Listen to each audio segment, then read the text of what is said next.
మన రక్షకుడైన యేసుక్రీస్తు నామంలో అందరికీ వందనాలండి.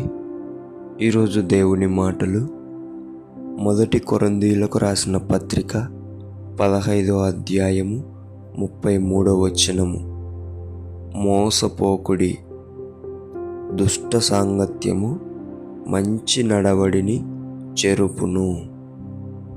ప్రియమైన దేవుని బిడ్డలారా, దేవాది దేవుడు మనలను ఎంతగానో ప్రేమిస్తూ ఉంటున్నాడు. అందుకే జాగ్రత్త చెప్తున్నాడు, మోసపోకుడి. మన స్నేహం ఎవరితో ఉన్నదో ఒకసారి పరిశీలన చేసుకోండి. బూతులు మాట్లాడే వారితోనా,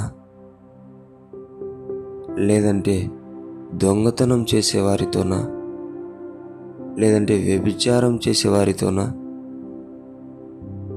లేదంటే చెడు ఆలోచనలు చెడు తలంపులు కలిగిన వారితోనా? ఒకసారి ఆలోచించండి, మన స్నేహం ఎవరితో ఉన్నదో. దుష్ట సాంగత్యము మంచి నడవడిని చెరిపేస్తుంది.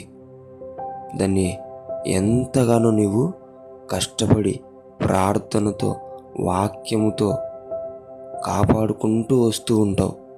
కానీ నీకు తెలియకుండానే అపవాది కొంతమంది నీకు పరిచయం చేసి చిన్న చిన్నగా నిన్నేం చేస్తుంది, మోసపోయేలా చేస్తుంది. లాస్ట్కు నీకు అర్థమవుతుంది నీవు చెడిపోయావని. అందుకే ప్రియమైన దేవుని బిడ్డలారా, జాగ్రత్తగా ఉండండి, మోసపోకండి. ఎవరితో స్నేహం చేయాలో పాము వంటి వివేకము కలిగి ఒక క్రైస్తవునిగా నువ్వు ఉండాలని దేవుని పేట మనవి చేసుకుంటున్నాను. ఎందుకంటే ఈ లోకంలో మంచి కంటే చెడు చేసేవారితో స్నేహము ఎక్కువగా ఉంటుంది, మనకు కనిపిస్తుంది. అందుకే మన స్నేహమును కూడా ఒకసారి పరిశీలన చేసుకొని అందరితో స్నేహం చేయడం కాదు, కానీ అందరి గురించి ప్రార్థన చేయడి. అంతేకాని అందరితో స్నేహం చేసి నీ ఆత్మీయ జీవితాన్ని చెరుపుకోకుండా కాపాడుకోవాలని దేవుని పేట మనవి చేసుకుంటున్నాను. దేవుడి మాటలను దీవించునుగాక. ప్రార్థించుకుందాం. యేసయ్యా, నీకు వందనాలు నాయనా.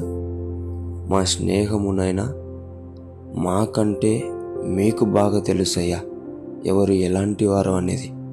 తండ్రి, దుష్ట సాంగత్యంలో మేము అడుగు పెట్టింటే మమ్మల్ని వెంటనే విడిపించమని ప్రార్థిస్తున్నామయ్యా.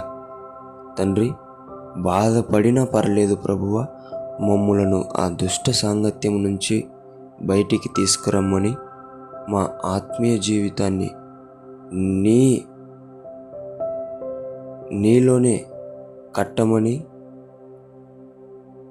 మమ్మల్ని అందరినీ కాపాడమని యేసు నామములో ప్రార్థిస్తున్నాం తండ్రి. ఆమేన్.